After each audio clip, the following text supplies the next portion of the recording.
नमस्कार। आज हम एक बड़ी दिलचस्प किताब सोच बदलो अमीरी की नींव के कुछ हिस्सों पर आप कह सकते हैं गहरी नजर डाल रहे हैं। हाँ। ये किताब इस विचार पर टिकी है कि भाई दौलत बनाने के लिए बैंक अकाउंट से पहले ना अपने दिमाग का सॉफ्टवेयर अपग्रेड करना पड़ता है। बिल्कुल, दिमाग का खेल है सारा। इसमें द लेजी मिलियनेयर किताब का भी जिक्र आता है। उसका भी सार यही है कि करोड़पति बनना वो पैसों से ज्यादा सोच का गेम है। मतलब एक दिमागी जंग है जिसे पहले जीतना जरूरी है। सही कहा।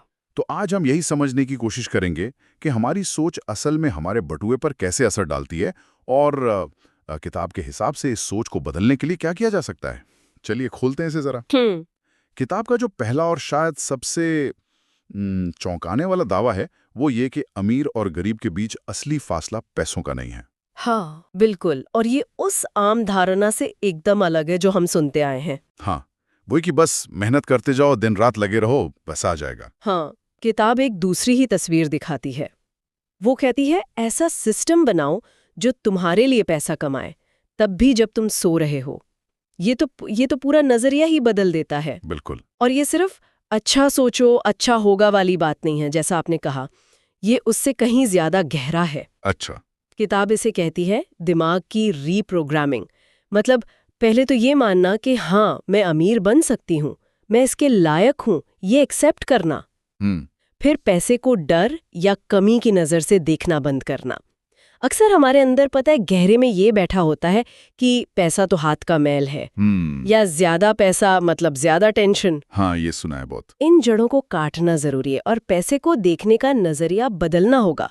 सिर्फ मेहनत की कमाई नहीं, अच्छा। बल्कि उसे एक टूल की तरह देखना होगा, एक ऐसा औजार जिसे सही तरीके से इस्तेमाल करें तो वो खुद ही और पैसा बना सकता है। ये सोच का बुनियादी बदलाव है, जिसके बिना किताब कहती है आगे बढ़ना मुश्किल है। तो ये पहला और सबसे जरूरी कदम है। तो मतलब सिर्फ चाहने से नहीं होगा, ये जो दिमाग की वायरिंग है उसे बदलना होगा। बिल्कुल। और किताब सिर्फ ये प्रॉब्लम बताकर नहीं छोड़ती, वो इसके लिए 3 बड़े प्रैक्टिकल कदम भी सुझाती है। हाँ, एक्शन स्टेप्स देती है। हाँ, जरा इन कदमों को समझते हैं। पहला कदम क्या है? पहला कदम है नए विश्वास अपनाओ। नए विश्वास मतलब वो पुरानी जकड़ी हुई सोच को उखाड़ फेंकना। जैसे? कोई उदाहरण? जैसे ये मानना कि अरे पैसा कमाना तो बहुत मुश्किल काम है, या अमीर तो बस वो नसीब वाले ही बनते हैं। हाँ, ये तो आम है। किताब कहती है कि ये वो अदृश्य जंजीरें हैं जो हमें आगे बढ़ने ही नहीं देती। अच्छा। और इनकी जगह लेने के लिए एक नया ताकतवर विश्वास अपनाने को कहा गया है। क्या है वो विश्वास? कुछ ऐसा कि मैं दौलत बनाने के काबिल हूँ और सही तरीकों से पैसा कमाना मेरा हक है। ये सिर्फ कोई रटने वाली लाइन नहीं है। नहीं, ये गहरा लगता है। हाँ, ये एक अंदरूनी बदलाव है। यहाँ ये समझना जरूरी है कि ये विश्वास चाहे पुराने हों या नए, हमारे अवचेतन मन में बैठे होते हैं। Subconscious mind. हाँ, वही दिमाग का वो हिस्सा जो हमारी आदतें, हमारी तुरंत वाली प्रतिक्रियाएं कंट्रोल करता है, और ये अनजाने में ही हमारे फैसलों पर असर डालते हैं। कैसे? मान लीजिए किसी के मन में बैठा है कि पैसा मुश्किल से आता है, तो शायद वो किसी आसान मौके को देख ही नहीं पाएगा। अच्छा। या देखेगा भी तो कोशिश करने से पहले ही हिचक जाएगा, सोचेगा अरे ये मेरे लिए नहीं है। इसीलिए किताब पुराने पैटर्न तोड़ने पर इतना जोर देती है। जब तक पुरानी नींव कमजोर नहीं होगी, नई इमारत कैसे बनेगी, है ना? ये बात तो सोचने वाली है कि कैसे हमारी अंदर की सोच हमें बाहर के मौके देखने से भी रोक सकती है। अच्छा, तो ये हुआ पहला कदम, विश्वास बदलना। इसके बाद दूसरा कदम क्या है? दूसरा कदम है सही माहौल में रहो। सही माहौल। हाँ, किताब की सलाह बड़ी सीधी है। आप जिन लोगों के साथ उठते बैठते हैं, उनकी सोच का असर आप चाहें या ना चाहें आप पर पड़ता है। संगत का असर जिसे कहते हैं। बिल्कुल। तो कोशिश करके ऐसे लोगों के करीब रहना चाहिए जो सकारात्मक हों, बड़ी सोच रखते हों और जिंदगी में कुछ करने का जज्बा रखते हों। और ये सिर्फ लोगों तक ही नहीं है शायद। नहीं, बिल्कुल नहीं। किताब कहती है कि अपने दिमाग को सही खुराक देना भी उतना ही जरूरी है। सही खुराक मतलब ऐसी किताबें पढ़ना या पॉडकास्ट सुनना जो वित्तीय आज़ादी यानी फाइनेंशियल फ्रीडम और पैसा बनाने के स्मार्ट तरीकों पर बात करते हो। ऐसे लोगों को फॉलो करना जो इस रास्ते पर चल चुके हैं, जिन्होंने कुछ हासिल किया है।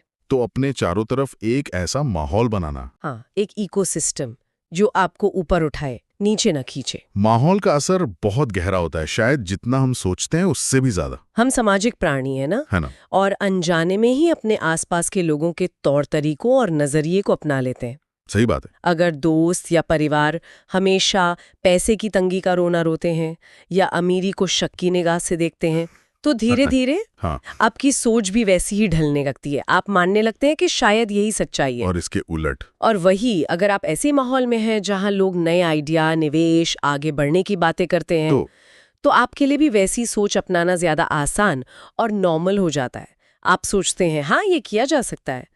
तो ये सिर्फ मोटिवेशन की बात नहीं है, नहीं, ये उस व्यवहार को आम बनाने की बात है जो आपको अपनी मंजिल तक ले जाए। तो माहौल सिर्फ हौसला नहीं देता, वो हमारे लिए संभव की परिभाषा भी बदल देता है। दिलचस्प। अब आते तीसरे और आखिरी कदम पर। वो क्या है? तीसरा कदम है भविष्य की कल्पना करो। कल्पना, विजुअलाइजेशन। हाँ वही। किताब का सुझाव है कि रोजाना बस कुछ मिनट निकालकर शांति से बैठें और पूरी शिद्दत से उस जिंदगी की कल्पना करें जो आप पाना चाहते हैं। कैसी कल्पना? मतलब क्या सोचना है? सोचिए कि आप कैसे घर में रह रहे हैं, किस तरह का काम कर रहे हैं जिससे आपको सच में खुशी मिलती है, आपकी आमदनी का स्तर क्या है और आप उस पैसे का इस्तेमाल कैसे कर रहे हैं। जैसे शायद घूमने में, परिवार की मदद करने में या उसे और बढ़ाने के लिए निवेश करने में। तो इसका मकसद क्या है? किताब के मुताबिक इस अभ्यास का मकसद दिमाग को ये यकीन दिलाना है कि ये सब मुमकिन है। ये सिर्फ कोई हवाई किला नहीं है, बल्कि एक हासिल किया जा सकने वाला लक्ष्य है। इसके पीछे कोई साइकोलॉजी है? हाँ, बिल्कुल है। इस तकनीक के पीछे का मनोविज्ञान भी काफी मजबूत है। जब हम किसी चीज की बहुत साफ और भावनाओं के साथ कल्पना करते हैं, तो हमारा दिमाग उसे लगभग एक असली अनुभव की तरह दर्ज करता है। अच्छा। हाँ, ये हमारे अवचेतन मन को उस दिशा में काम करने के लिए तैयार करता है। इससे हमारा फोकस तेज होता है। ओके। और हम उन मौकों को पहचानने लगते हैं जो हमें उस कल्पित भविष्य की ओर ले जा सकते हैं, वो मौके जिन्हें शायद हम पहले नजरअंदाज कर देते। ये एक तरह से अपने दिमाग के जीपीएस को मंजिल के लिए सेट करने जैसा है, ताकि वो सही रास्ते और समाधान खोजने के लिए ज्यादा तैयार रहे। अच्छा, तो ये विजुअलाइजेशन सिर्फ अच्छा महसूस करने के लिए नहीं है, ये असल में हमारे दिमाग को ट्रेन करता है अवसर पहचानने के लिए। सही। यहाँ चीजें वाकई दिलचस्प हो जाती हैं।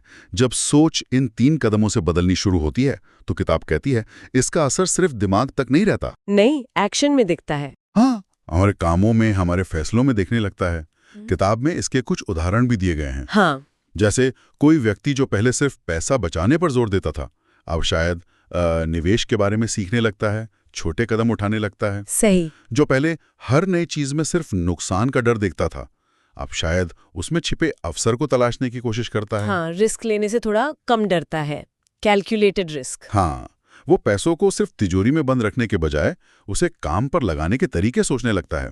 ये सोच के बदलाव का सीधा नतीजा है। और यहाँ सबसे अहम बात यह है, और किताब इस पर बहुत जोर देती है, कि ये छोटे छोटे बदलाव ही वक्त के साथ मिलकर बड़ा फर्क पैदा करते हैं। कंपाउंडिंग इफेक्ट जैसा। बिल्कुल। किताब इसी को कहती है, छोटे छोटे बदलाव मिलकर बड़े रिजल्ट लाते हैं। ये कोई लॉटरी जीतने जैसा नहीं है कि रातों रात जिंदगी बदल गई। नहीं, ये एक प्रोसेस है। हाँ, ये एक धीमी, लगातार चलने वाली प्रक्रिया है। सोच बदली, फिर छोटे फैसले बदले, उससे आदतें बदली और फिर धीरे धीरे बड़े नतीजे दिखने लगे। ये बिल्कुल उस कंपाउंडिंग इफेक्ट की तरह है जो निवेश में काम करता है, बस यहाँ शुरुआत सोच से होती है। तो इन सब बातों का निचोड़ क्या निकलता है, अगर हम इस पूरी चर्चा को समेटे तो? किताब का मुख्य संदेश क्या है? मेरे ख्याल से संदेश एकदम साफ है। क्या? कि अगर किसी को करोड़पति बनना है तो बैंक में करोड़ रुपए आने से पहले दिमाग में करोड़पति वाली सोच लानी होगी। असल दौलत पहले दिमाग में बनती है, फिर बैंक खाते में दिखती है। तो सबसे बड़ा निवेश शायद बैंक में नहीं, बल्कि अपने दिमाग के इस ऑपरेटिंग सिस्टम को अपग्रेड करने में है। बिल्कुल सही। संक्षेप में कहें तो सोच का ये बदलाव ही असली और टिकाऊ वित्तीय तरक्की की बुनियाद है। वो पहली ईंट है जिस पर कामयाबी की पूरी इमारत टिकी होती है। जैसा कि किताब में बार बार कहा गया है, सोच बदलो और फिर देखो कैसे आपके फैसले, आपकी आदतें और आखिरकार आपके नतीजे भी उसी बदली हुई सोच के साथ कदम मिलाना शुरू कर देते हैं। ये सीधा कारण और प्रभाव का रिश्ता है। हाँ, बिल्कुल, कॉज एंड इफेक्ट। वाकई सोच बदलो अमीरी की नींव के इन विचारों ने सोचने का काफी मसाला दिया है। ये सिर्फ पैसे की बात नहीं है, नहीं, ये हमारी अपनी सोच और हमारे विश्वासों की ताकत को पहचानने की बात है। सही कहा। और जाते जाते एक सवाल शायद हम अपने सुनने वालों के लिए छोड़ सकते हैं, सोचने के लिए। हाँ, जरूर। किताब में उस सिस्टम बनाने की बात हुई है जो आपके लिए पैसे कमाए। हाँ। तो आज पैसे को लेकर अपने किसी एक खास सीमित करने वाले विश्वास को पहचानना। जैसे हो सकता है कोई सोचता हो मेरे पास निवेश करने के लिए पैसे ही नहीं है, या बिजनेस शुरू करना तो बहुत मुश्किल है, मेरे बस का नहीं। उस एक विश्वास को पहचान कर उसे चुनौती देना, वो उस सिस्टम को बनाने की तरफ पहला कदम कैसे हो सकता है, इस पे सोचा जा सकता है। बहुत अच्छा पॉइंट। इस दिलचस्प चर्चा के लिए शुक्रिया। शुक्रिया।